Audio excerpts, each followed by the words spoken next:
Hey, welcome to Guitar Knobs, the guitars, gear, noise, and nonsense podcast, hosted today by these knobs. Tony Dudzik, Pick Guardian. Tony, get off your phone. Hey, everybody, it's me, Todd Novak. Welcome to the Guitar Knobs podcast. We're thrilled to death that you are listening to our show. Yeah, in fairness, he is working on a Would You Rather, some alterations on it. So I won't distract him from that. We've got a great episode because we have a famed builder of amplifiers on the show, everybody. Who are you, guest? Steve Carr. I have Carr Amplifiers. Carr Amplifiers out of Pittsboro, North Carolina. Pittsboro. Yes. That's right. It's named for Pitt the Younger. I guess there was a Lord Pitt that was given Chatham County. Maybe he was the Earl of Chatham, and Pitt the Younger was his son. Huh. And I'm not sure that either of them ever set foot in the U.S., but, anyway, this was a good gift. It's remarkable that you even know any of that. You've probably been asked enough where you're like, I'm going to have to figure this out because I'm getting tired of getting asked. I guess the Lord, we'd have to look this up, but the Earl of Chatham, he was a big proponent of U.S. independence. I think he was kind of a forward-thinking guy. Yeah. But don't ask me more. I've reached the limit of my history. in the back of my mind, what I imagine, and don't ruin this for me, okay, Steve? I imagine that every time somebody asks you that, you have a completely different story. Oh, well, that would be fun. I like that. You should borrow that moving forward, maybe. I might. Fun. I get asked about reckless. it really infrequently, though. You'd be surprised. So it's nice of you to do it. Yes. It's off to a good start, I feel like. I believe that Pittsboro, that's where the origination of the barbecue pit was. Thus the name Pittsboro. Gosh, well, yeah, that would be a good segue. One of my boys is really into hardcore music, and he's met some friends from other places. And when he says he's from Pittsboro, they always think it's amazing, like the mosh pit. Oh, yes. Which I didn't make that connection, but now I have. You can use that one the next time. Yes. Yeah, there we go. Early colonial moshers. Yes. Well, Yes. Nothing's new, I'll tell you. The Pilgrims really knew how to tie one on, you know what I mean? Oh, yeah. All right. Well, they call it buckle one on, though. Yeah. That's true. Well played. The Puritan pit. Yes, he's going to fit right in, Tony. All right. Well, we have lots of things to go over. We're very excited. I always love getting to hang out with Tony Baloney. And That's a lie. It's true. It's probably a one-way situation, but anyways, I'm running out of Amazon cards to give him to come to the show. Yeah, the last one bounced. We got a couple of announcements real quick. This just in from Guitar World. Yes, I thought this was really interesting. Strymon EC1 has been released. Yes. Now, the release of pedals doesn't really, it's like there's pedals being released all the time. But Strymon, this is the second one in a row where Strymon has gone small box. They had the Cloudburst. Yeah. And now is the EC1. It's a very handsome pedal, and we know it's going to sound absolutely fantastic. This is loosely based off of the Echoplex Yes. tape delay. A lot of people, they were like, hey, isn't this just an El Capistan in a small box? No, it's not. This is quite literally, as they say, based on the Echoplex EP2 tape delay. A modded version of that. But the cool thing is, it's in a smaller enclosure. Yeah. You don't have to, access things through any kind of digital interface or anything. It's like self-contained. It's very analog, and it's gonna sound. I know it's gonna sound great. Very interesting. They talk about how they're going to be, doing a few more of these and lots of other things. Go over to guitar.com and you can read all about it. I thought it was pretty cool. I'm interested to see what else they come out with. I bet they have an EC2 They might. or an EC3. I don't know. Could be. Anyways, pretty cool. And it says Strymon, EC1. Should I buy one? Yes. The Strymon's fourth entry. So yeah, sorry, this is a fourth entry, but the last one was the Cloudburst that really kind of hit the stuff. It is a fraction of the cost of the new one, and if you're looking at, they say if you're looking for something that sounds better than El Capistan version 1, but comes with a smaller price tag, this is easily the pedal for you. Interesting. Well. And it's immediately compared with the Catalan bred Bell Epoch, which is, kind of a mainstay for that. Yeah.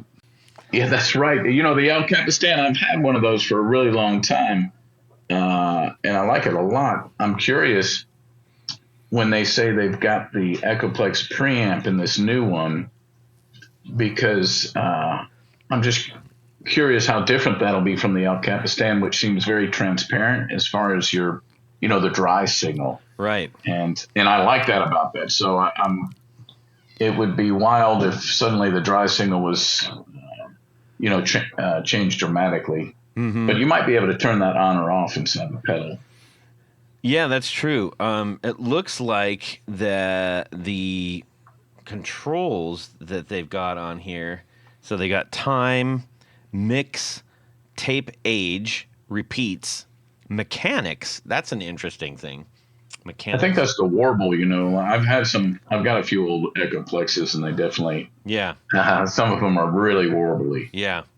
And then it says you got the recording level, low, mid, or high, or rec level. Maybe that's... Yeah. Yeah. Because, And then repeats. And then it looks like, hold to tap. So it does have a tap function on it. Yeah. Yeah, I definitely like the fact that it's got a single foot button. With wide feet, sometimes these pedals with multiple buttons are just a little difficult to use. Yes. When you're moving around and, trying to hit them just right. Yeah. I have that problem too, because I usually wear soccer cleats, and it just, if I don't hit it right on the stud, it's a real big miss for me. You need golf spikes. That's I've been doing it all wrong the whole time. Yeah. Your whole set of penalty kicks. Yeah. But wow, all right, but that is exciting. I actually saw that today or yesterday and was curious about it. Yeah. Yeah, it's a beautiful looking pedal too. I'm curious about it. We might have to hit them up and get them to talk about it. Yeah, they've been on the show before. I bet they do it again. Oh, that'd be good. Yeah, let's do it. Let's do it. Let's do it. Let's go over to the house right now, Tony. Yeah, right after the show. We'll drive.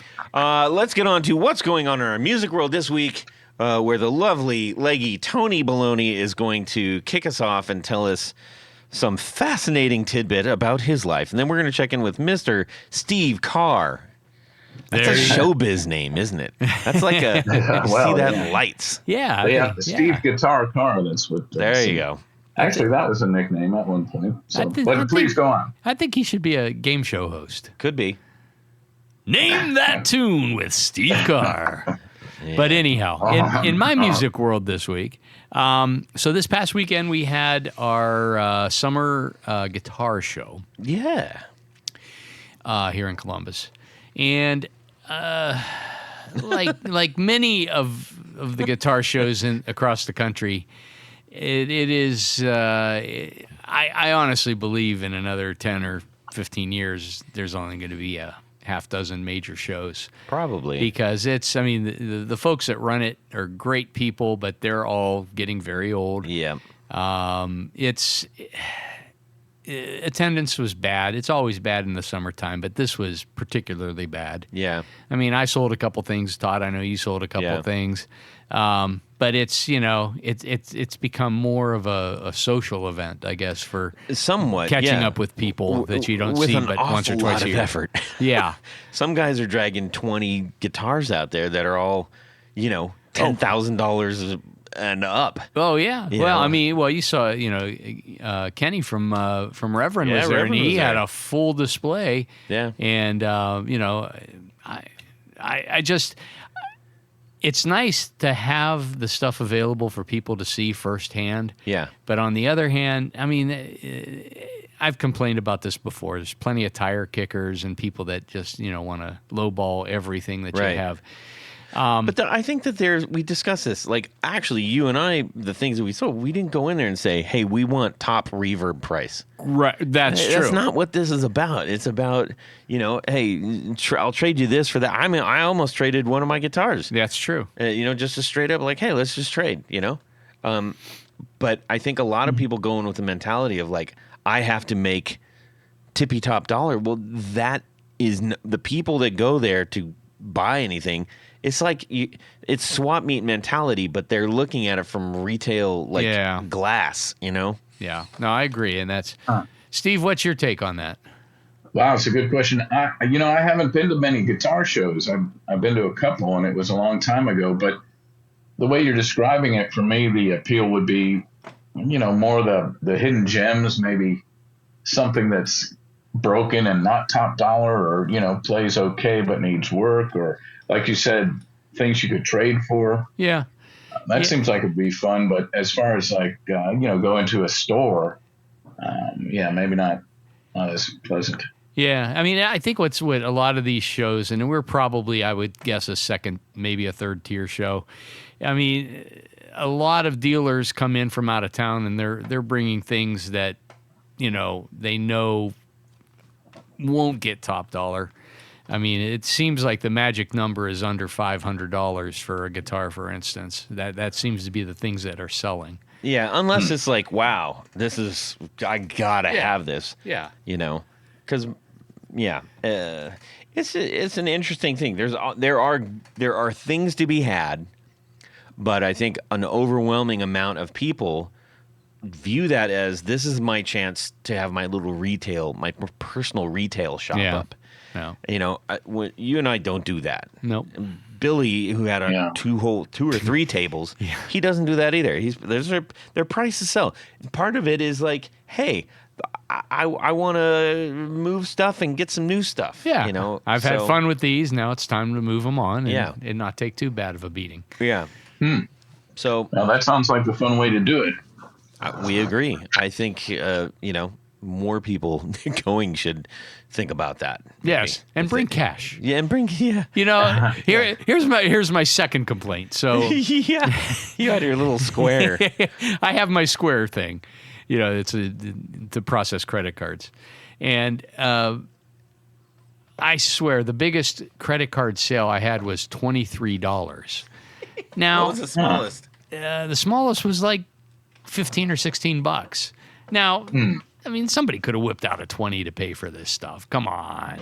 I mean, I know a lot of people don't carry cash with them. There's an ATM right there. Yeah, that's true, but it costs money. Well, it costs you money. Wow. Well, yeah, it costs me money. But anyhow, that's my second complaint. Bring cash. You're going to a guitar show. People like cash. Yeah, it seems, especially if you want to haggle, it seems like that's the best way to go. Yeah. Yeah, you can't haggle and say, "Oh, do you have a credit card?" Yeah. It's like, I mean, because that's another 3.5-4%. Yeah. I've only got Bitcoin or whatever you have. Yeah. Yeah. I mean, that's how we did it when we were there. Anyways, there's another big one coming. Interesting to see how that plays out. Which big one? I can't remember. But the guy was walking around. Was like, "Oh, the next one." Oh, Atlanta. Is it? Oh, that's Atlanta. Yeah. No. The one that Eddie was bringing around. I don't know. Maybe. Yeah. I wasn't paying attention. Okay. There's one in Pittsburgh too. Yeah. So what? You just wanted to moan about this? I just wanted to moan about that. Okay. All right. I mean, and I didn't see anything that usually when I go to a show, there's at least one or two, maybe three things that I said. Yeah, because you're not one of those people that really needs to be convinced about something. You get a lot of stuff that is just weird and shiny. Sometimes not shiny. Okay. Sometimes not shiny. Yeah, not shiny. Yeah. Weird, yes. Shiny in your mind's eye is what I mean. Yes. All right, Steve, what about yourself? In what way? In what way? Guitar shows or- New, whatever happened this week. Something interesting. Beguile us. That's right. You were talking about some music stuff. I'm in a little local band, and we're going to record. So we've been gearing up for that. It's not a big, just a couple days, but it's at a neat place, and that'll be fun. So that's new. Cool. What kind of music you guys playing? I'm typically in sort of original rock bands, and that's a fun thing for me. But it's what kind of music? It's somewhat new wave influenced original rock. New wave influenced. Poppy. Okay. I thought you said new age there for a second. I was like, no. Well, I haven't heard that term in a long time. And whose amps are you playing? Yes. Well, some of our amps are really good with those. What are those? Rain sticks and other new age instruments. Yeah. Triangle. The Roland synth guitar. That's right. There was one of those. There was, but they didn't have the pedal board and all that stuff. It was just the guitar. Yeah. It's like, well, what are you going to do with that? You spend the next 12 years finding the other bits. Anyways, well, that's cool. That's cool. How many people are in your band? It's 4 people. 2 guitars. I'm one of them. Bass and drums, and I tend to do most of the music. Give us a musical influence that we can say, oh, okay, that. It's like Elvis Costello maybe, or something. I've always got a little bit of Bowie going for me, and all right. Yeah, I just I grew up in the 80s, late 70s, early 80s, so a lot of that style music, Cars, Devo, maybe some Kraftwerk, but that's not guitar. You speak of my language. Yeah, absolutely. I love the Cars. That stuff excites the heck out of me. I love it. Yeah. Yeah, and luckily this area where we are, Pittsburgh isn't really known, but Chapel Hill, North Carolina is very close, Raleigh and Durham. And so there's just there has been for years and years, but there's just a ton of original music here. It's a great spot for that. Excellent. To tie Tony's thing to your thing, the only things that I actually bought at the show, I almost got the guitar, but I backed out at the last minute. But smart move. I found 2 original pressing of date pressings. I got Roxy Music, the first Roxy Music. All right, wow, album. Yeah, he knows on those early ones. It first couple. It was like $10, and it was in fantastic condition. Yep. And it was printed in 1972. It wasn't a reprint.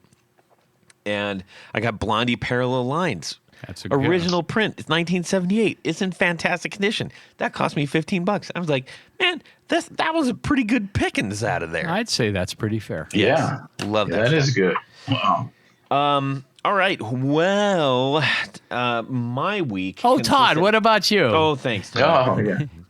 Well, you already, did the whole thing about the show and everything. But yes. The other thing that I did this week, which was really cool and really interesting, Ty Barnes, which is one of our producers who he was an executive producer, and then he upped his game in the biggest way to go to Grand Poobah. And that meant that I had to ship him out a fez and a Copper Sound flashlight. But you didn't just pedal board flashlight. Not only you did not just drop it in the ship mail it to him because I was like, wait a minute, he lives just a couple miles away. There you go. So I set up and I dropped it off at his house, and he lured me in with a bunch of circus peanuts, like going from the grass all the way to the house. 'Cause I like a circus peanut. And do you like circus peanuts? We've had that. I brought circus peanuts in. Oh, that's right. Well, that's all right. Steve, where do you stand on circus peanuts? Well, it seems to really go with the fez kind of, when I think of that fez. Yes. The circus peanuts are right there. Yeah. It makes wow, sense. you have a fez? We were trying to get some Carr Amps fez, maybe singular, plural, I don't know, made at one point, and they're pretty neat. Fezorama, I think, is the place we were talking to. Fezorama? Yeah, but I found one, a chapeau they had with a tube on it, vacuum tube, so I did get one of those. That was neat. Huh. Back to you. Okay. That's very interesting. We're gonna have to check that one out. Yes, I think we need to go visit him. He sounds like a pretty fun guy. Okay. So this week, as I mentioned, I went there and he says, "Hey, you can come check out some of my gear." 2 hours later, because Ty has a lot of gear. Of gear. Yeah. A lot of gear. And he was great. He was so enthusiastic. He can tell you every nut, bolt, anything on there in the greatest of detail. And it was cool. He walked me through basically all of those guitars. He has them all hanging and something. He's an interesting guy, and he's got drums and all this stuff. So he's a super duper music enthusiast, loves the show, loves the guitar community. And what better way to spend 2 hours? So thank you, Ty, for your hospitality and the circus peanuts. Okay. Wow, that's nice.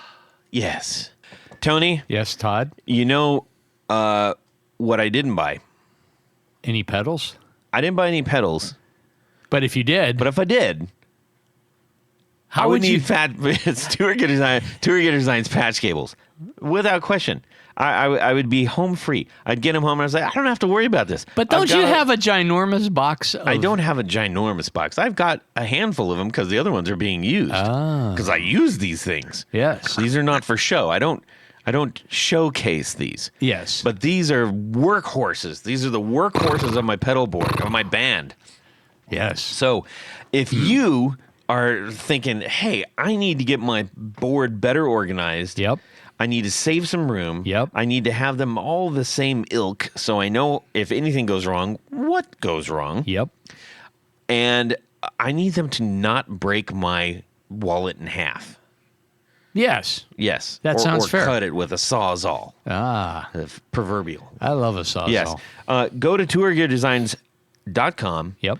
You're going to load up your cart, all the different sizes, all the different orientations, and then you're going to hit purchase. But don't worry, because when you hit that, all it's going to do is say, are you sure you don't have a coupon code? And lucky you do. What is it? The Guitar Knobs, all one word, is going to save you 15%. 15%? Yes. Until they call me up and say, hey, stop doing that. But I don't know if they will. We'll see. No. So take advantage of it while it's there, everybody. TourGuitarDesigns.com. Thank you so much for sponsoring our Four on the Floor. Let me get a little bit of this. 1, 2, 3. Four on the Floor. All right, Steve Carr, founder of Carr Amps. What is your Four on the Floor? Four on the floor. Well, we talked about Strymon earlier. One of my go-to pedals that I think I couldn't live without is that Campistan, which I use it all the time. It's one of the main. I use it not only as an echo and kind of a chorus. You can set it up so that I forget what it's called, not the tape age, but I guess the mechanism or mechanics where it's warbling. Mm-hmm. So it does sound a little bit like a chorus pedal at the same time. Remember that 80s connection. But you can also set in a little bit of boost, 2 or 3 dBs, just so it pushes it up. And I use that thing on and off kind of for louder rhythm parts, or sometimes even for a clean sort of, melodic solo thing where I just want to come up a tad. But ask me some questions about it. Help guide me through this Four on the Floor. You're doing fine. What was the inspiration for getting that? A friend of mine got one, believe it or not. But I've had Echo Plexes in the past, which I've always liked. They're a difficult. I don't know if you guys have ever tried to play live with one or hauled one around, but they are super neat. But they're kind of a hassle. Yes. Yeah. I've not tried to play one live, but John, the owner of the studio that we're at right now, he's got one, and he likes to wheel that out and make everybody think he's fancy. That's right. It's kind of like that. I mean, but they're noisy too. I don't know. Great things. So that was the connection was, wow, can I get some of that? And it has the sound. It's its own thing, I would say, but super pleasing, and the way I've got it set, which is what I described with that, also a bit of a boost, is just super useful. Yeah, that's one of my favorite little pedals is the EP Boost, and I think it's supposed to be the modeled after the preamp section of an Echo Plex, and I just find that to be it's a teeny tiny pedal. And it does great things. So, but yeah, I think what you're talking about is very similar. You can build that in a little bit and get just that little more oomph. Yeah, I kind of like pedals that, when you turn them on, you don't want to drop volume. It's nice when there's always a little bit of push. Yeah. But I set it for a touch more than that. So, that's a tremendous pedal. All right. Excellent. And you want me to go on another pedal? If I had to have two pedals on a board for playing live, it would be that, and believe it or not, the good old Rat, the Rat Overdrive. All right. I love the Rat. It's simple. They're affordable, and there's all the millions of variations you can get that different people make, which are nice. But to me, that is a great lead overdrive pedal. It does a good job of adding a lot of sustain, and you can get controlled feedback really well with that. For some reason, just the way I play. I guess probably because I've had one forever. Is there a particular version that you like? I can tell you about what I've had because it's unfair. There's probably 1,000 of them of different makers. Oh, yeah. So I can't, there may be ones I've never tried that are just incredible, but the original Rat, which I do have an old one, but I've got a newer one too. That's just, sometimes it's nice to keep the older pedals at home, and I've got one of those, I think it's a GHS, the Rodent. It has all these different Rat settings. Yeah. And I like that quite a bit on the Landgraf setting. If you've ever tried that. But, that's a good one. And again, I don't have 10 boutique maker versions, just that and the real ones. Nice. Yeah. How about number 3? Pedal number 3. Okay. That would be some type of clean boost. It could have a little compression or not, but I've got, I should look at this thing real quick. It's called a Unit 67 from Drybell. From who? Drybell, Drybell, I think just that. Huh. Drybell. I'm going to look that up while you're telling us about it. Maybe there's 2 L's. I don't know. It's, they maybe Czech. I'm not sure. But that's a great clean boost that you can dial in a little compression. It's got not only clean boost, but some range master treble you can dial in. It's a real simple pedal, but super transparent. And a lot of times I'll take a pedal like that. It could be that or another clean boost, and I just leave it on all the time as almost a buffer, basically, from my board to the amp. Huh. I'm a big fan of that. And this is an oddball thing. I think most people like to put the clean boost or compressor before overdrive, but I tend to like this after the overdrive. It really seems to open it up. Huh. Though you have to set it a little differently. And that's called the Unit 67? Mm-hmm. Yeah. I'm looking at it right now. Yeah. So that's kind of looks like a combination of a range master and a compression circuit, right?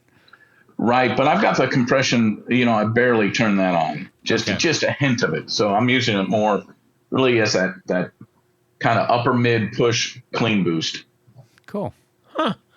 Not but again, this is very specific.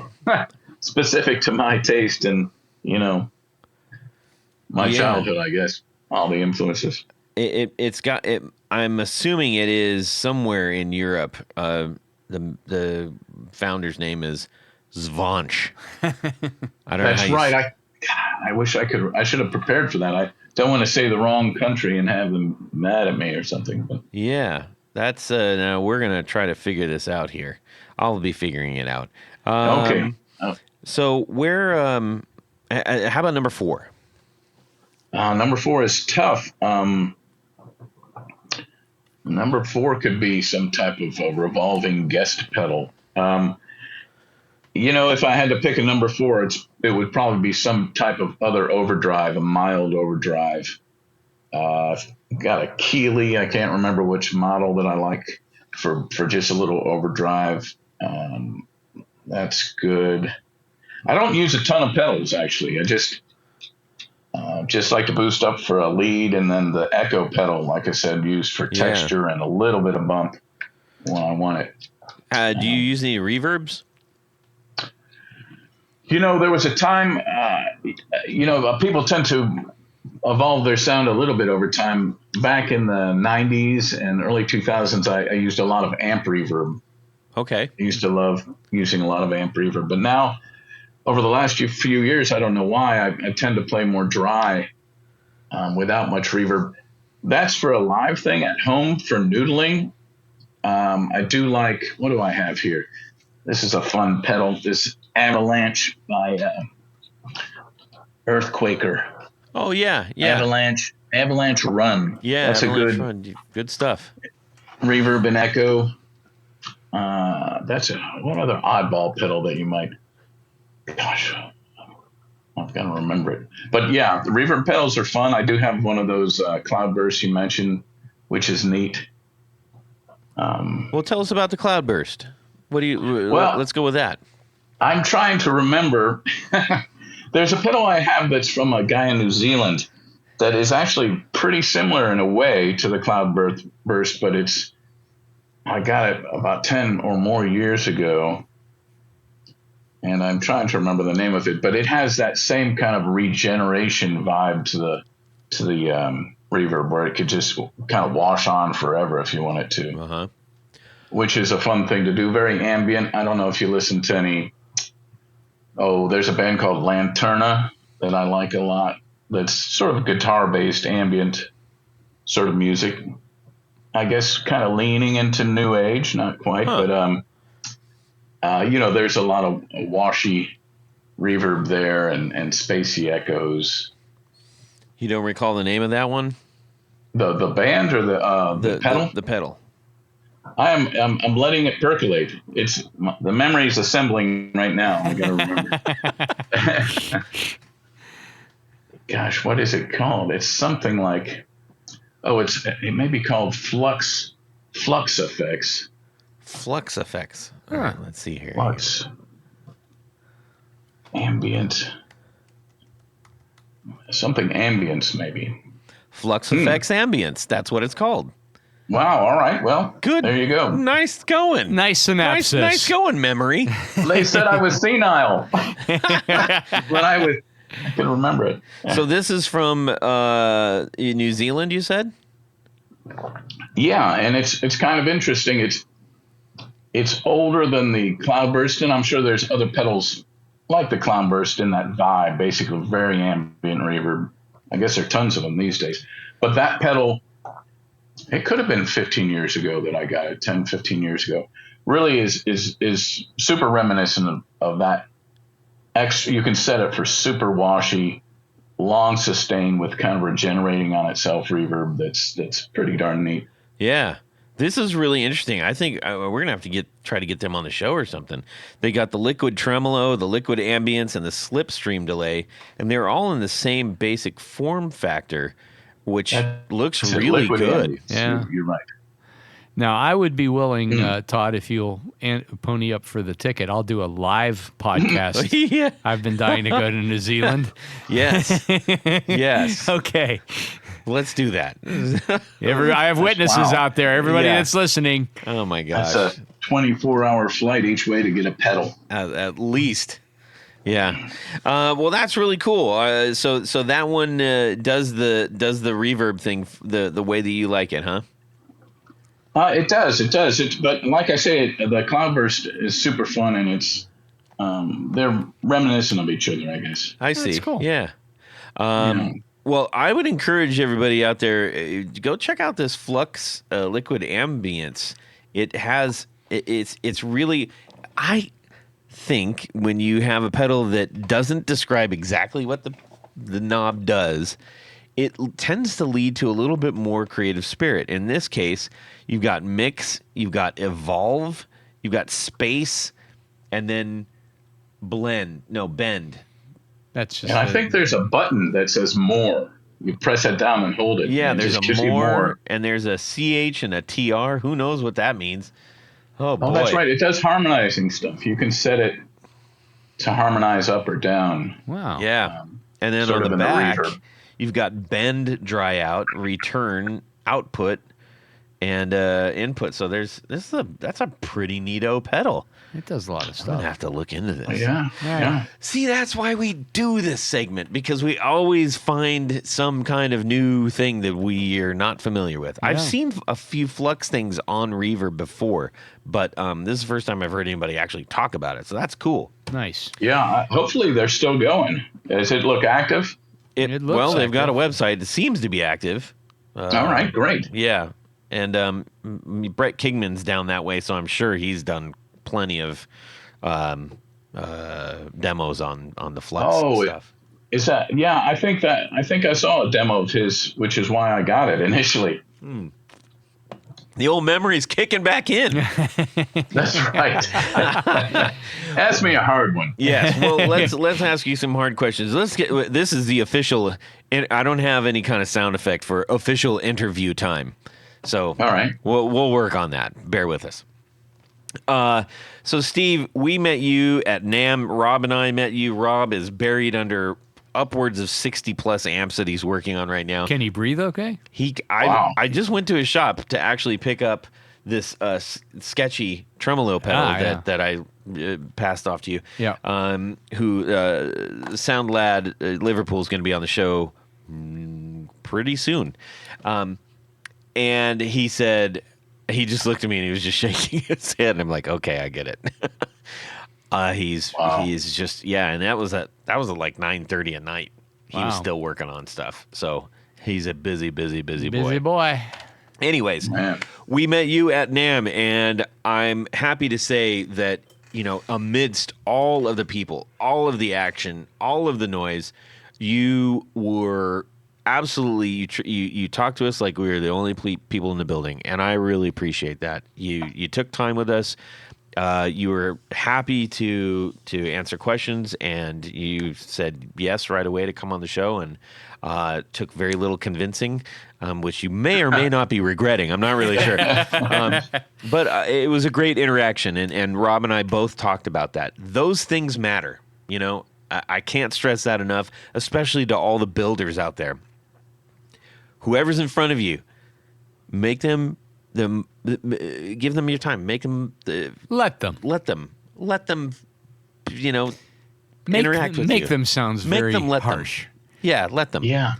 Well, I mean, we go all that out, all the way out there, and that's the reason why you're doing it, is to connect with people and to talk. And then too, the small builders like us, I think that's part of what people are paying a little extra money, or a lot of extra money, depending, for is personal contact. We get tons of email and phone calls, and if you were calling Toyota or something, you can't call Toyota and talk to somebody at the factory. But when it's a handmade thing, that type of relationship, I think, is a lot of the charm and what people want. 100% agree with that, and we've talked about that many times. That's that's the basis of our entire show is trying to connect those 2 points. Right. So then you sent us out a big box of awesomeness, which I truly appreciate. I know it is a massive hassle to send amps just floating around the States. But we all had a chance to spend some time with that. And that was the Skylark. Skylark Special, the new version of the Skylark. Yeah. So what we want to find out, a couple things here. We want to hear more about the Skylark in great detail. We want to learn a little bit about, who are you? How'd you get into this, and why should we care? And how about we start right there? Is that all right? Sure. And, a series of questions is always nice. Yes. We'll pepper you with them along the way. Don't worry. You're not going to be out there dancing by yourself on the floor like it's 12:30. I prepared a speech, just a few hours long, but I think you're going to like it. All right.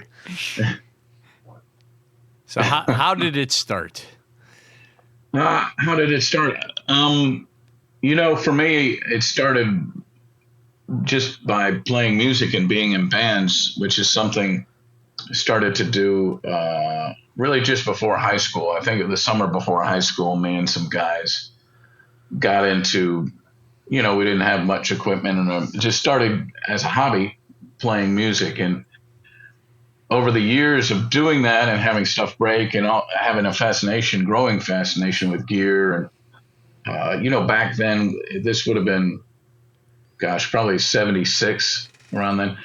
There was just so much bartering, and you'd go pre-internet, so you could go to a store and there might be some thing in the corner that you could get for cheap, and then it ended up being something really neat.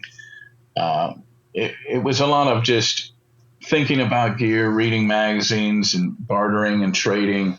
And eventually I met a guy, this was years later in the early 90s, who had a repair shop in Chapel Hill, and, started hanging out with him when he would let me, and just asking him questions about the repairs. And it was fascinating to me, and I couldn't stop thinking about it. So then I think I was in between jobs. I had a waiting job, I was a waiter, and restaurant was closing. And then I got another job in a place that wasn't quite open yet, and I had some time. So I talked to him, and he said, you should do what I did when I was first learning, which is build a Tweed Champ. It's the simplest circuit. And back then there may have been kits somewhere. I didn't know where they were, but I don't know that there were actually. And he said, figure out how to read the schematic, figure out where you can get the parts, and build it and make it. And that's where it started for me. And it was, it was somewhat difficult because the parts were not readily available. And I learned things along the way of where you can find, some industrial supply places. And I finally built it, and of course it didn't work. And I was, heartbroken that I was, dumb, and I couldn't fit. But over the next few weeks, I figured out what was wrong, and I got it going, and that's really when it started. That was such. I was so elated to do that, and it sounded great, and it wasn't anything necessarily original that I had done, but people were really encouraging. They'd play it and go, "That's amazing! You should do something with this." So it really started there, and then maybe like your friend who's doing repair, I at that point said I could repair amps, even though that's sort of all I knew was that little bit. And Chapel Hill, there's so many musicians, I immediately had people bringing me all kinds of amps. And luckily, I guess the problems were simple enough. I could figure them out all the time learning, and then eventually got to the point where I decided to basically try to put a deluxe reverb in a master volume Marshall in one box that I would use for myself. And that ended up becoming our first model, the Slant 6B. I'll pause so you can ask me a question. I don't want to monologue here. Yes. When was the first time you realized that you're supposed to discharge filter caps? I probably knew that fairly early on. I think that there were... You didn't have an incident, apparently. That's right. Like me. There's a little bit of Darwin stuff that happens with amp techs. The ones who survive for the first 6 months usually go on to procreate. But I had there were some great books back then. There was this Dan Torres, I'm trying to remember what it was. Understanding Tube Amps, I think it was called. I think you're right. Yeah. And then, there were those Gerald Weber books also. Mm-hmm. And I think, was there a Groove Tubes book? There were a few books out there. I think the Gerald Weber one and that Dan Torres were super informative. And the Weber one, I believe, had a lot of general tech stuff about fixing amps. So I think pretty quickly I had an idea about, how you could put a resistor on clip leads and discharge caps. Nice. Did you have any experience, like, I don't know, soldering or any kind of electronic stuff where or did you just take to it like fish to water? Or ducks? I didn't. Which is it, ducks or fish? I didn't. Yeah, I didn't have specific experience. I had a friend who was a sculptor. He was a welding sculptor. And so I dabbled in that for a little bit. That's not soldering, but I guess that's, liquid metal. And I have some technical background. I went to school a couple different times in my life, never finishing the degree actually, but I had a lot of math. I was in aerospace engineering at Purdue, and then later 10 years later went to physics. But so I'm comfortable with math and maybe that type of thinking. Mm-hmm. Although I never was practicing engineer or anything. But so that was helpful. Soldering is so much of tube amp stuff is, it's like an old 50s magazine, Boy Wonder stuff, or it's tube amps can function under a huge range of parameters where they'll be fine. They might not be optimal. So it's a great, canvas to work with. Yeah. And then soldering is like a trade kind of skill. You just practice it. And I think anybody can learn to solder well. Mm-hmm. It's not mysterious. You just do it. And, after a while, you're good at it. So what would you say, and first of all, I failed to do this, but hey, everybody, go to CARR Amps, Carr Amps, and follow along. I failed to mention that earlier. I apologize. Yeah, you should have. Carr Amps. Shame on you. Yes, Todd. 2 R's. What would you say you are known for? Like, what is a Carr amp? What is that known for? That's probably known for a couple things. Really, I think some of the clean sounds. Our stuff is probably this is what I think we're known for. Just a really amazing dimensional clean sounds that are tremendous pedal platforms, but also lower wattage amps that are reasonably powered amps for this modern day. I think we're known for that. We tend to, most of our stuff is, under 25 watts. All of the models, we have probably 10 models. Typically, we have 10 models at a time. I think over the whole span of the company, from 1998 till now, we've probably had close to 30 models. But the lower powered amps are where we've kind of found ourselves. I think for a number of reasons. One, that sells really well for us, and two, for my own personal use, those are super useful. And when I was talking about being in a local band, I've always enjoyed doing that. But for the company and for my own work on amp design, I almost feel like that's invaluable because I'm always playing whatever prototype I'm working on live. And that's, you almost have to do that, or I feel like you have to do that because something can sound really great on the bench and then you go take it. Well, you got to take it home, which is good to play it at home, see how it does in a home environment, and then play it in a band. And they're completely different places, but if you can tweak it so it's working well with both those, I feel like, you've kind of made something that people are going to find useful no matter where they're using it. Well, and what was the question? You did all right. You did just fine. Well, I think the other thing that Carr amps are known for are their aesthetic in terms of the design. Well, that's where I was going to go. And the multicolored Thanks for stealing Tolex. my thunder, Tony. That's what I'm here for. I'm stealing your thunder. And the kind of asymmetrical grill cloths. Yeah, it has a mid-century vibe to it. Yeah, totally. Yeah. Yeah, how'd that come about? You guys are right. You're right. Well, that was, again, personal preference. I'm really enjoy mid-century stuff, old 50s lamps and 60s things and, Danish modern stuff. And so I always had that aesthetic and kind of decided early on, if I'm going to make something, might as well make it fun and really pleasing to look at the same time. Yeah. And, beginning in 1998, I worked with a handful of different cabinet makers, local guys, and then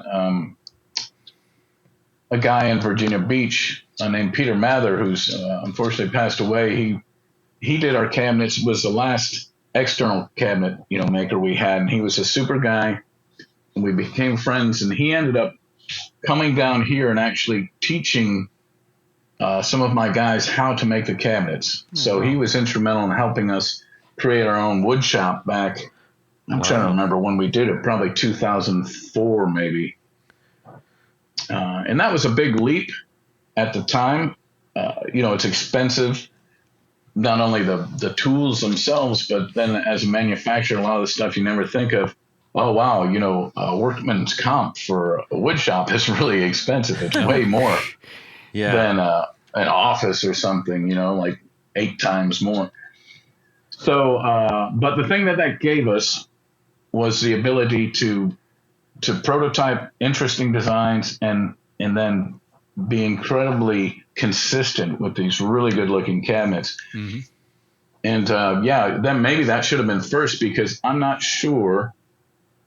I can only really think of one other amp maker that I know of that makes their own cabinets, boutique amp maker. Yeah. I may be wrong about that, but I think there's almost nobody. Maybe you're thinking about Bartel. Yeah, I believe he's the one I was thinking of too. Yeah, he was on our show not too long ago. Yeah. Yeah, he may take it to a further extreme than us, because I think he might do everything himself.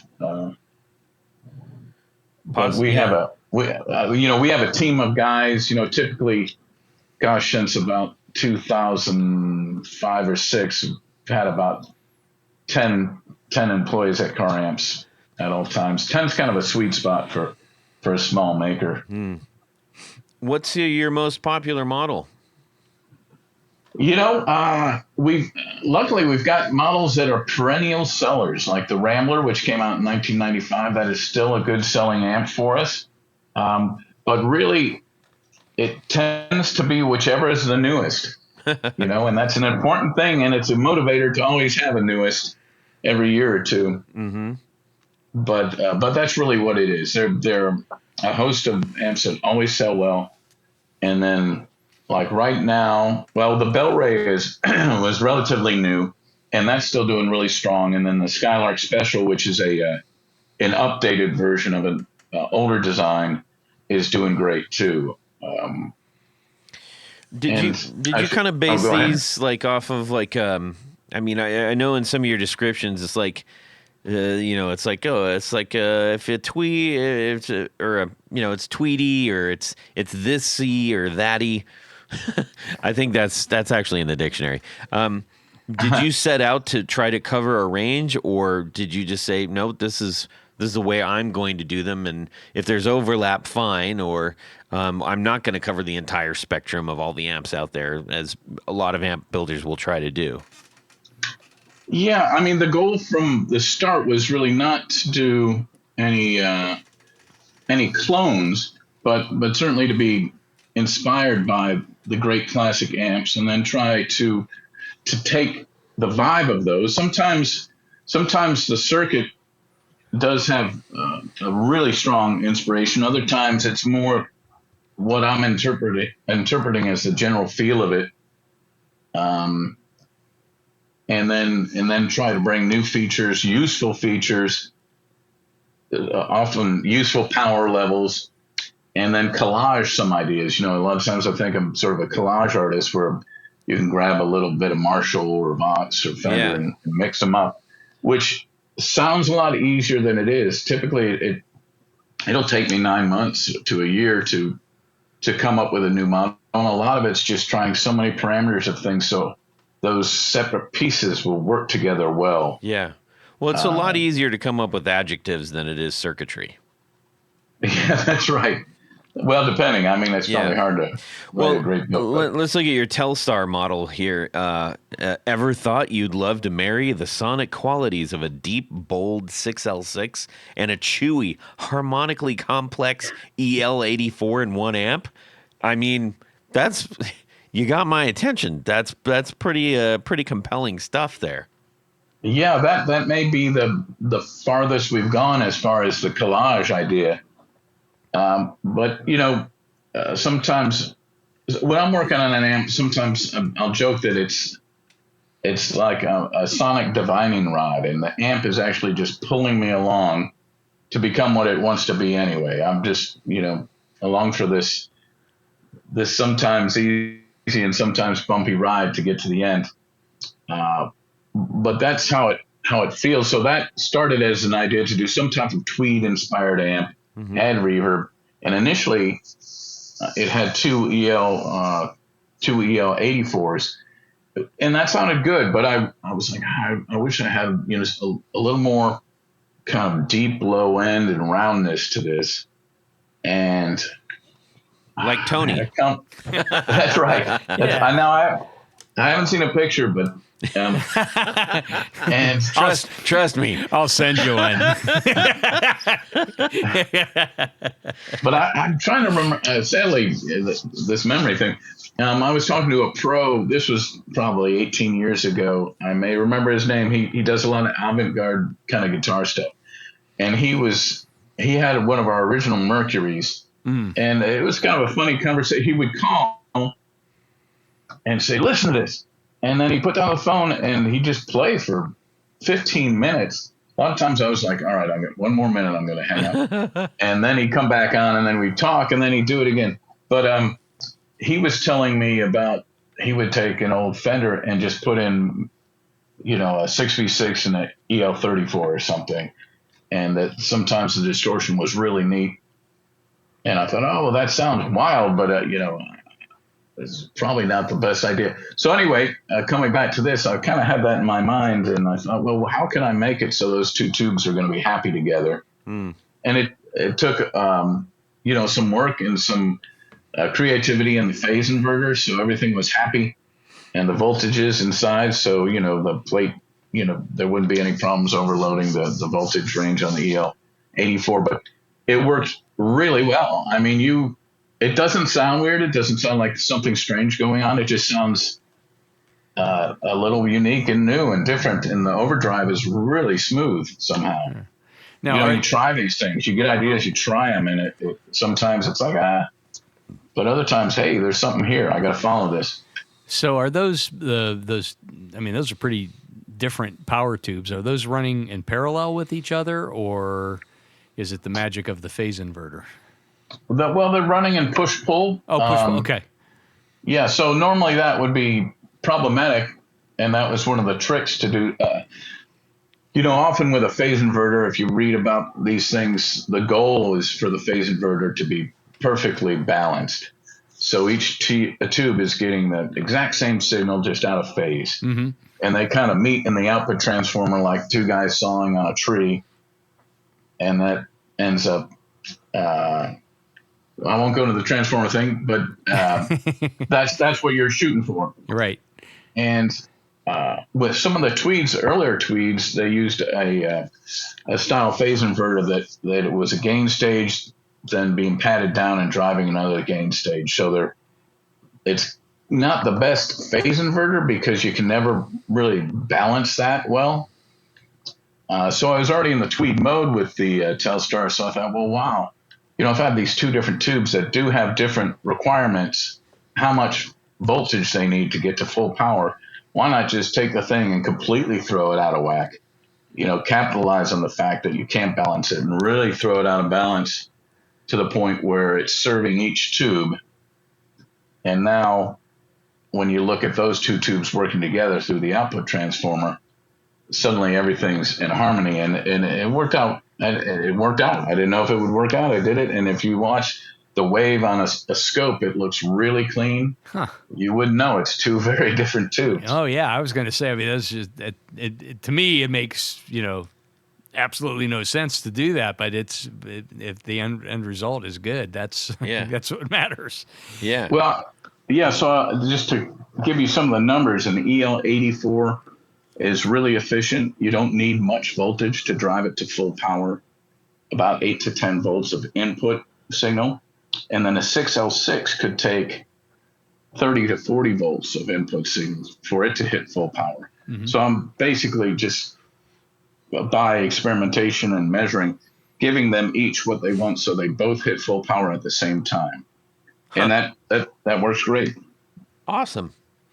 Well, yeah. Steve, you sent us out the Skylark model, and I know that this is an updated version, right?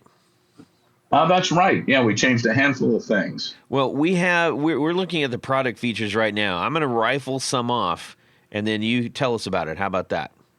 Okay. Okay. Custom pink alligator skin. No, I'm just kidding. So 12 watts full output. You don't often see 12 watt amps. Tell us about that. Well, but I was shooting for, again, these inspirations with the classics. So I was kind of thinking of a Princeton reverb type of power level, which is, 12 to 14 watts from 266s. And really, I don't know where you guys play out, but I've used our Super B at large venues and that's a 10 watt amp and been told to turn down. Yeah. So you really do not need much power anymore to do anything. I mean, I wanted to get a lower powered amp, and there was a little bit of work to make those 6v6s not make more power, the voltages in the amps and tweaks. But that's a great sweet spot. Like I say, it's a lot like the classic Princeton reverb, though the amp is not the same, but it's a really super usable power level. It gets loud. That has a lot of headroom on it. It's shocking. They say to have apparently double the volume of 12 watts, you would need 10 times the power. So 120 watts. So 12 is not that far away from 20. Plus, in that amp, the output transformer and the power transformer we're using could easily work in a 30 watt amp. So there's a lot of headroom in the iron.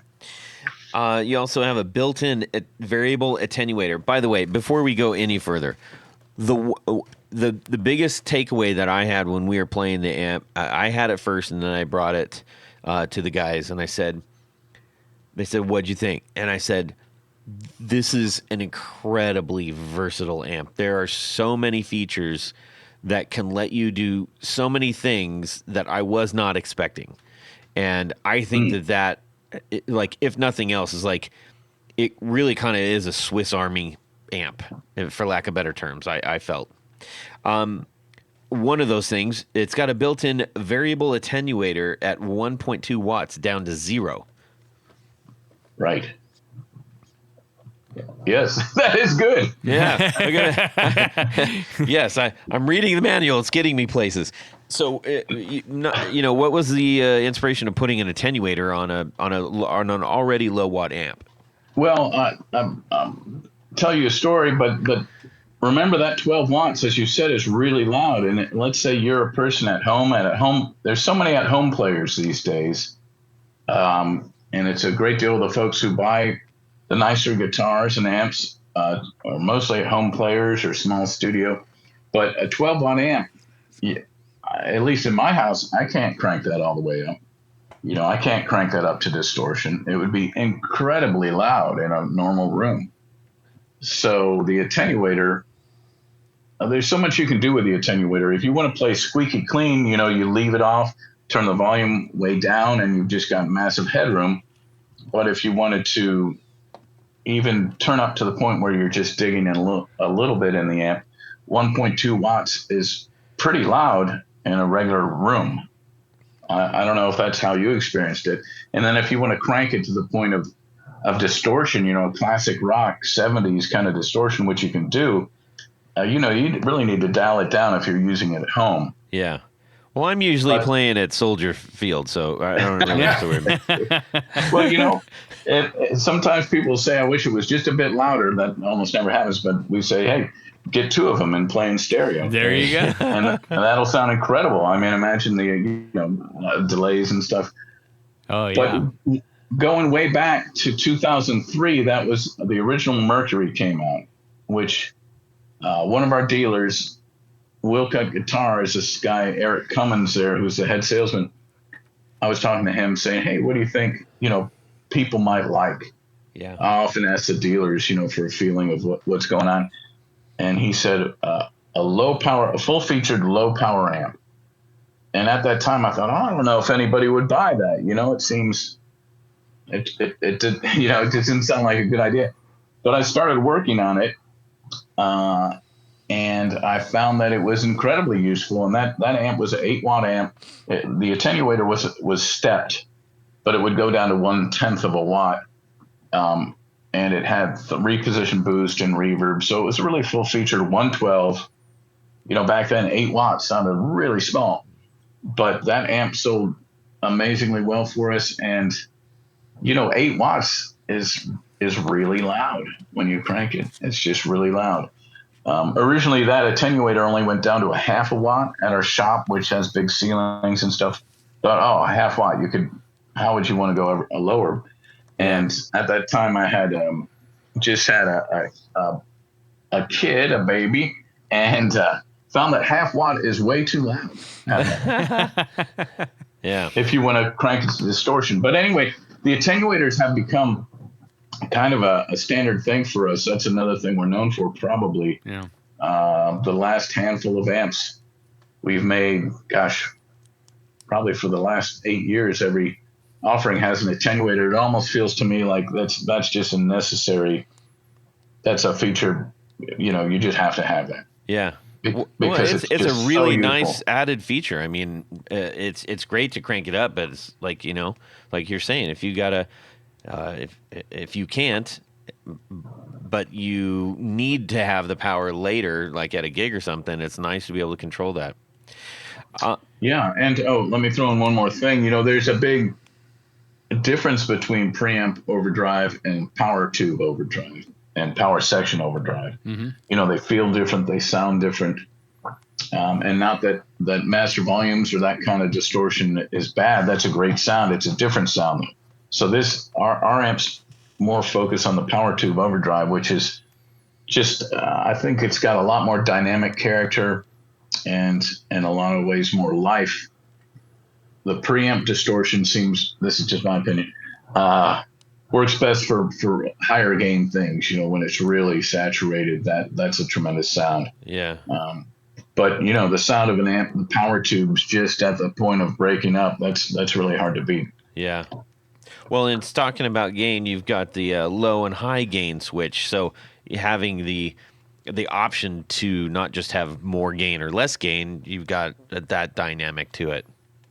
Sure. Yeah. Well, we try to put in as much range as we can. And that, when I was talking about being inspired by classic designs and then take that forward, a lot of that too is sometimes there's a great amp that has one sound that's good, or a couple, and then there's a lot of the settings you could dial in maybe not so great. So we try real hard to essentially make them all sound good.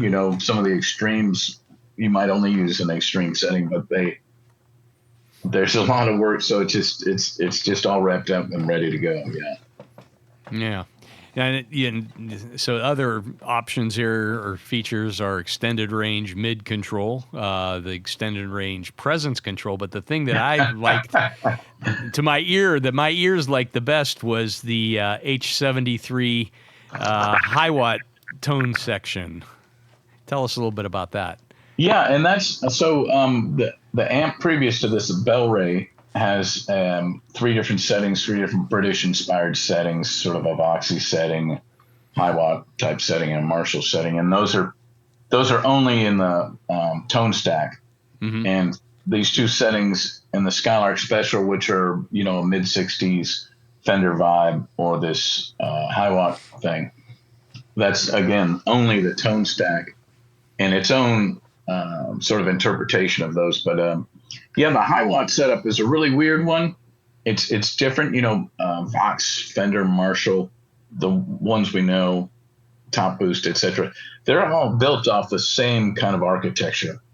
If you look at them, it's really the same setup, just different values, mm-hmm. and then you end up with different sounds from those values. But the building that they are is the same. It's the same setup. The high watt one is different. The mid control works in an entirely different way, and it would be hard to describe in words. If I could draw it and talk, it would be easier. but it reminds me of an amalgam of a much earlier kind of tone section. You might see Novalco actually, where it's a single knob tone, and then they found a way to add, allowing some of the mids to break free of that, and then the bass setting the bass is a little weird. It's almost on or off, but that's how it is. Anyway, I was surprised in the Bell Ray. Well, one, how much I like it, the way it ended up working out, and it's not verbatim, but customers just love that voice. I didn't know it would be that way, and I was really delighted. That amp has an incredibly deep tremolo. It's got EL 84s. It's a very British kind of back end to it, power section to it. Mm-hmm. And then some folks said, "Oh, I wish I could get that sound with some reverb." So that's what I was thinking with the Skylark. Well, I'm working on a new version. Can I mix in that high watt setting and then pick up the reverb, et cetera, et cetera? But yeah, that's a really neat sound. It's almost more scooped than Fender in a way. But if you turn up the mids, it can have this vowely bark. Yeah, I've had some old high watts, and the amps are more than the sum of the parts. The old high watts I had don't sound like this high watt setting we're using, probably because the rest of the amp is so different. Or amps, I should say, the two amps that have that, and then the way we make things. But I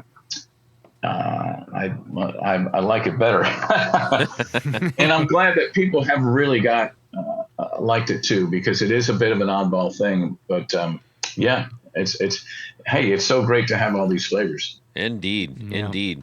Well, right now you show 9 different flavors on your website. Is there any more flavors coming out soon? That's part of it, right?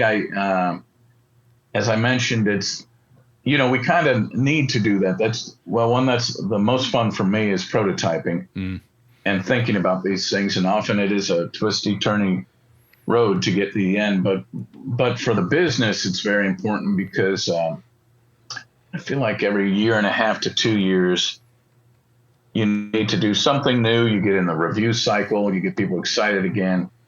Maybe there's new customers all the time who don't know who you are. So you maybe have something new, and then they look at the other amps and they're like, "Oh, that looks neat. Never heard of these guys, but I like that."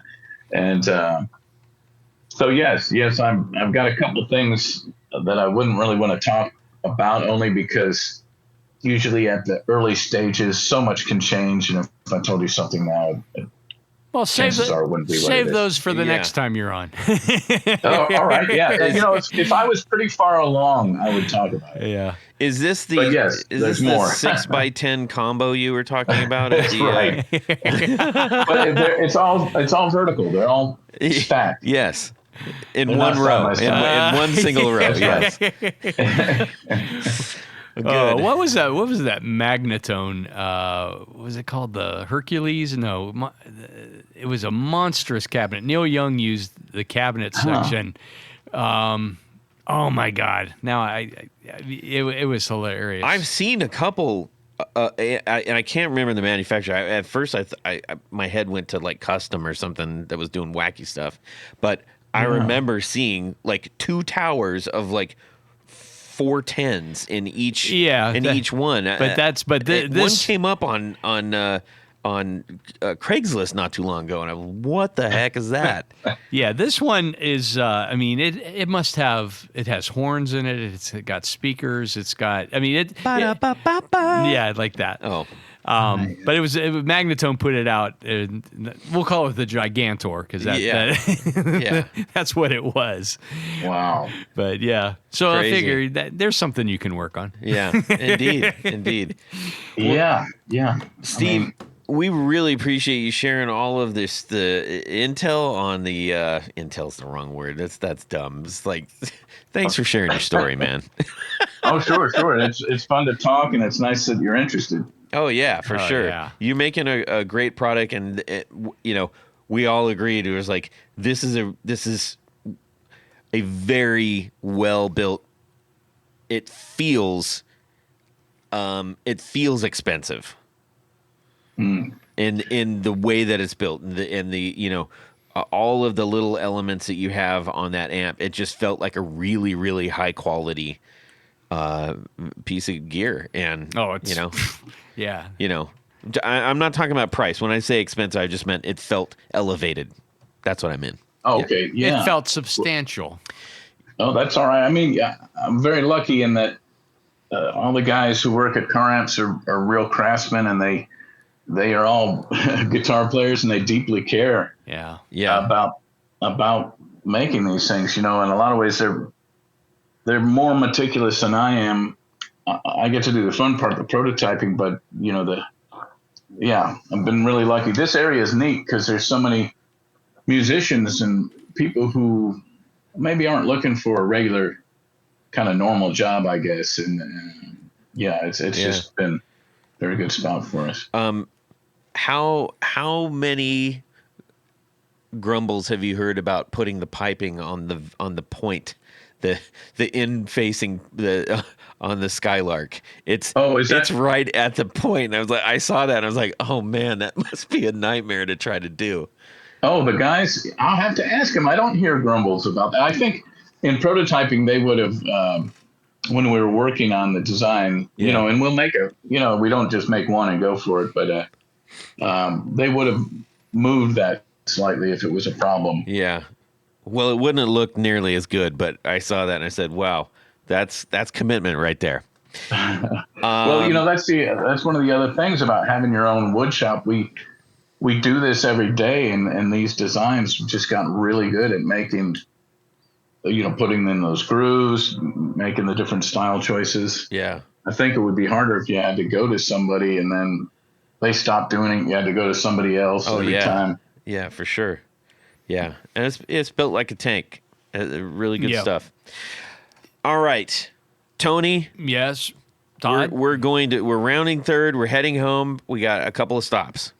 Yes. This will be an easy one. Yes. Because at this point of the show... Would you rather? Yes. Jared, stop interrupting me. So it's a little game we play, and it goes something like this. This is another one from our good buddy Mike Nazionale. Yes. He, a couple episodes ago, you might remember, there was a Novak guitar, Knovac. Yeah. It's the ultimate guitar, if you will. At that point, one of the features we focused on was the swappable onboard electronics. Yes. Well, this time, you have your Novak guitar. Yes. You'd like to upgrade the pickups. You know, the Novak guitar normally comes with just a bridge humbucker and a neck single coil. Yes. But due to brilliant forethought, they left. They were routed. Swimming pool. Swimming pool, so you could put any number of things. Yes, like 7 single coils. You could probably squeeze them in if you needed to. And Steve, just so you know, this is a made-up thing. So. Yes. All right, I'm ready. It came, as I said, with a single coil neck and a bridge humbucker. In the middle. Yeah. Would you rather, and you have these are only choices, and this is where it gets a little dicey. Would you rather have a Filtertron pickup or a P90 pickup?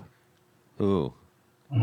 That's tough. Is this question for all of us, or It will be. So Tony's gonna go first. Yes. And then we'll go check in with Steve, and then I'll finish it up. Okay, Todd. So thinking this one through, I love both Filtertrons and P90s. Yes. However, in the middle position is always It's a tough one. It can be weird. Yeah. And I find, if we were going to do something that would be closer to like a hum single, the Filtertron would probably provide the best sound. Okay. I mean, and plus it's hum canceling too. Yeah. I do like that about Filtertrons. Yeah. I do love P90s, but I don't think in this case the P90 is going to be the one that I put in my Novak guitar. Right. Well, and you may also say, does it have to be dead middle? Is it is it, do you have it biased up to a little further up the neck, I feel like that would be like a Japanese guitar kind of thing. Yeah, I think I would kind of center Dead them in up. the middle. I'd center them up between the pickups. So, yes, I'm going with Hum Filtertron single. Okay. Steve, how about yourself? Wow. Yeah, I think, sometimes Filtertrons have a hollowness to them, the sound. Mm-hmm. It's a little kind of hollow. And that does seem real suited to a middle position, because sometimes the middle position has a little bit of a hollowness. Uh-huh. This is, again, what I think of. And I feel like it would work better with a humbucker if you had that in-between position, the setting. And then also with a single coil, sometimes P90s can sound a little dark, depending. And so I'm not sure how that would go with the neck single coil. Yeah, it might actually overpower the neck single coil because P90s can be a bit harsh. Yeah. Yeah, and Filtertrons, the traditional ones, are kind of low output. Yep. So that's my choice, the Filtertron. I would start there, but I'd be ready to route in case. You don't have to, because this revolutionary guitar does all the thinking for you. Yes. Okay, all right. Well, I mean, I'm going to go right there with you guys. I think doing a Filtertron, although I would opt for it instead of a three-way switch. Mm-hmm. I think having a 5 would be kind of nice. Yeah. That we can do. Okay, good. Yeah, we have plenty of space for switches. I want a 7-way switch. You could probably get away with a 7-way switch if you could find one. Actually, I want a P90, but I want to be able to split the coil. You can't. I'm just kidding. I'm just kidding. Well, it'd be like a P-bass pickup or something. Anyways, that's a good one, Mike. Thank you so much for sending that in. If you think you can would you rather Mike Nazionale than or Bruce Bacon or Bob Crouch? Those are the all-stars of the they are of the Would You Rather dumb. Please send it to us. Tickle our fancy, if you will. Yes. Okay, we need to say a few thank yous, and then we're going to say bid adieu to our friend Steve Carr. Okay. Yeah. At this point of the show, there's a special group of people we love to thank. These are our executive producers. Now, an executive producer helps make this show possible. How do you become one? It's so simple. Head over to patreon.com/The Guitar Knobs. Check out a couple different levels in which you can participate and become a sponsor, a friend, a hero of the podcast. Each level comes with some very nice thank you gifts and opportunities to win some pretty great stuff. Mm-hmm. We've got some more giveaways coming up. We just gave away a pedal. Yes, we did. And there's more to come. But in addition to all that great stuff, there is one thing more. What would that be? You get to have your name read on the thing. Your name read on the thing. That was very, very throaty. Thank you. Yes. Wow. You've been smoking cigarettes again? So, special thanks to these executive producers: Anthony Lathrop, Brett Hogarth, Cameron Pampas, Darren Gregory, Don Kloss, Elad Mizrahi, James Bell, James White, John Esterly from Rare Buzzer Effects, John Sebastian, John Helverson, Justin Jones, Ken Sayers, Michael Senchuk, Mike Davenport. I did it again. Davenport. Jeez.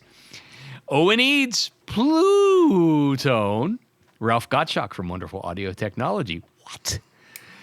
Richard Kendall, Rick Calhoun, Rusty Sneeden, Stefan Lamb, Tom Barazin, Trevor Ellenberg, Trevor Gunberg, and Vader in Pedals. All right. Thank you, Todd. Yeah. There's more. Because we have a special group of executive producers. We call them our Grand Poobahs. They are the creme de la creme, the top of the heap, the A number ones, and they wear a fez upon their head whilst listening to the podcast. Yes. You see. So they went to Fez R Us or Fez Emporium. What is it, Steve? Fezorama. Man, I got to look this up. It's fun. It's a fun site. Sounds like my kind of place. All right. So special thanks to these Grand Poobahs: Anthony Giammalero, Billy Spitfire Unlimited, Bob Crouch, Brian Robison, Cody Foster, David Kaminga, David Tyndall, Enrico Fernando, Fox Hill Studio, Gregory Randall, Hex Matos, John Williams, Martin Cliff, Matt Hart, Michael Van Zant, Michio Murakishi, Micah Nazionale, of course, Moon Guitars, Pedro Vasquez, Sam Jett, Steve Keys, James Pennington, Zach Oswald from Brandon Wow Pickups, Jonathan Labate from M2 Labs, and Columbus's own Ty Barnes. Well. Thank you. Thank you so much. We cannot do this show without your help. It just isn't sustainable. We truly, truly appreciate it. And so many of you have been helping us out for so long, and I just can't say thank you enough. Thank you. All right. Steve, where can people find your great amplifiers? Wow, all over. The sun never sets on Carr Amps, so they can find them all over the U.S. and world. Okay. Is there you have a strong dealer network, and do you offer direct sales? We only sell through dealers, Okay. and you can find the full list on our website. Yes. Excellent. Which, should I say that again? www.carramps.com. Perfect. 2 R's. All right. That's right. You got it. CARRAMPS. How about anything on the socials? We do have Facebook and Instagram. Yeah, so if you check there, you'll find us. Okay, cool. Awesome. And then, Tony, how about yourself? Head over to pickguardian.com. Check out the stuff that I do. What do? I make custom pick guards for guitars. How do you get one? You shoot me an email. Let me know what you're trying to do, what you need, colors, pickups, all the stuff, and I'll make something special for you. Excellent. That sounds fun. Yeah, he's got a pretty fun little shop. Yeah, that sounds good. I like to dabble, so I'll have to check that out. Yeah, you have to please sign do. a waiver before you go in, though. Yeah, between the It's a little nuts. the stuff on the floor and everything, it's It's a workshop. it's a workshop. Yeah. You can shoot me a DM on Instagram at Guitar Knobs. We'd love to hear from you. Love getting messages from you guys. If you're a first-time listener or a almost first-time listener, if you're relatively new to the show, we'd love to hear from you. If you've been listening for a long time and just haven't taken a step to engage, now's your time. Do that. Make it happen. Ladies and gentlemen, thank you, Steve Carr, for spending your time with us. We really appreciate it. We're glad you're out there making awesome, unique amps, and we wish you continued success. Oh, well, thanks. This is a lot of fun. Good. Glad we did it. Good. It's over. Have a fantastic Guitar Week, everybody, and subscribe. Oh yeah. Hello, Steve Carr. Hey, can you hear me? We can. Is this a decent sound? Yes. It is decent. Keep it decent. No dirty business. All right. Wow. That's what we're in for. Where's the fun in that? That's a great question. Most people call me Steve. I think when I was young, when I was a kid, some people called me Carr. Yeah. Do you have any pirate players? No. They would just no, go, Carr. No. Well, No. yeah, there are the 2 R's. It's hard to ignore that. I have to reacquaint Tony with the rules and guidelines of our show, which section 462, keeping the bar up. Bar up. Keep the bar up. Okay. All right. You're probably blasting his ears. That's right. That's how I feel. Yeah. Hear me now. Hear me now and believe me later. Yeah, that's right. What is when you were, I don't know, maybe you still do get in trouble, but when you were younger, when you got in trouble, how would you were addressed? Your middle name, right? I guess it's been long enough, but there could have been a Stephen Michael Carr. That's the legal. Yeah, that's right. That's when you needed a lawyer. But this is a little game we play called Would You Rather. Would you rather? I've got the button. I'm going to break your finger if you keep pushing that button. I won't. Okay. Okay, we're clear. All right. Wow. That's great. You'll never get that hour and a half back. How do you know what I'm thinking? Yeah. have we started? Well, we're in the prelims. Consider this the green room, I guess. Okay. So to speak. Wow. Yeah. All right. It's still safe. Yeah. So on Tony's rider, it is fresh tube socks every day. White tube socks. White, no stripes. man. No stripes. And green M&Ms. And what's mine? Yours is a black hat that says walrus. That's Oh. no fun. Yes. Tony, Oh. I gave you an open a stage, a runway of sorts. That is funny. Wow, I didn't know that you got a rider. I should have asked for some things You should have, but Yes. too late now. from the sponsors, I guess. Let me clap so I don't sound like a moron. Well, I'm ready. I'm ready when you guys are. The Oh. green room was great, but Yeah, we will be conscious of your time moving forward. That's all the time we have for Yes. for the show. Sorry. we, all we right. can, we can stretch that into an hour easy. And away we go. Well, that's it for these knobs. Please visit our Patreon page at patreon.com/theguitarknobs. Visit our website at theguitarknobs.com for all of our past episodes, 4 on the Floor blog, and other good stuff. You can connect with us on social too at our Facebook page and share your gear and stories on our Facebook group. Also, be sure to check out our Instagram at Guitar Knobs. Catch you next time.